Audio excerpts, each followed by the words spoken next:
औरत के चेहरे पर तमाम रंग मर्द की वजह से आते हैं, चाहे वो खुशी के हों या गम के।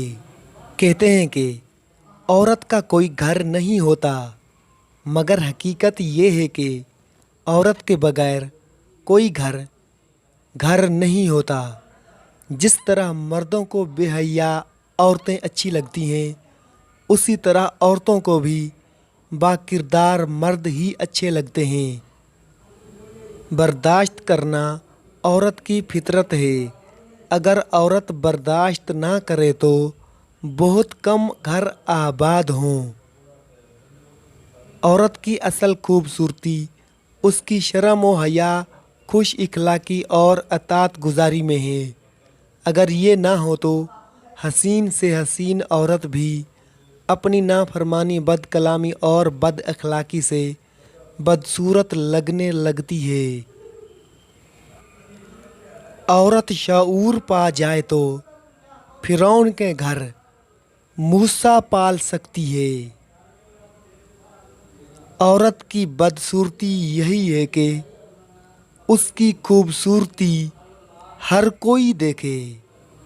औरत अगर खूबसूरत होने के साथ साथ पागल भी हो तो उससे मोहब्बत नहीं, इश्क हो जाता है। मकान तो सामान और ईंटों से बन जाते हैं, लेकिन घर बनाने के लिए नेक औरत की ज़रूरत होती है। औरत वली नहीं होती, मगर औरत के बिना वली भी नहीं होता। एक बुरी औरत बेशुमार मर्दों को गुमराह कर सकती है, लेकिन बेशुमार मर्द एक नेक औरत को गुमराह नहीं कर सकते। मर्द अगर ज़िद पर आ जाए तो औरत की ज़िंदगी तबाह कर देता है, लेकिन औरत ज़िद पर आ जाए तो नस्लों की नस्लें तबाह कर सकती है।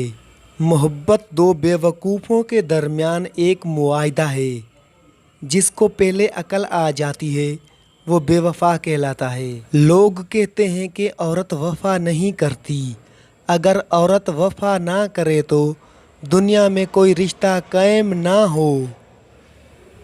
खुद को 1000 थप्पड़ मारना इजहार मोहब्बत करने से बेहतर है।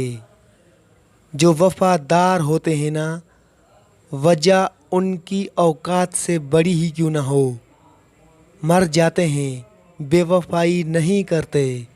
बाबा जी कहने लगे, पुत्र महबूब को देखना मोहब्बत की शर्त नहीं होती।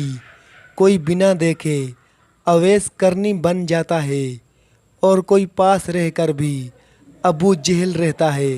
साथी वही होता है जो साथ देता है। जिसके पीछे भागना पड़े वो साथ नहीं होता, तो साथ क्या देगा?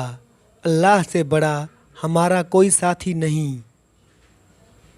मुझे औरत के जज्बाती और बेवकूफ़ होने से इनकार नहीं, लेकिन जिस दिन औरत को अकल आ जाती है उस दिन बाकी सब की अकल ठिकाने लग जाती है।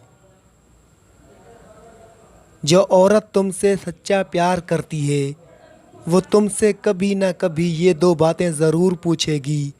पहली बात ये कि तुम्हारी ज़िंदगी में कितनी अहमियत रखती हूँ। दूसरी बात ये कि मुझसे पहले तुम्हारी ज़िंदगी में कोई था या नहीं।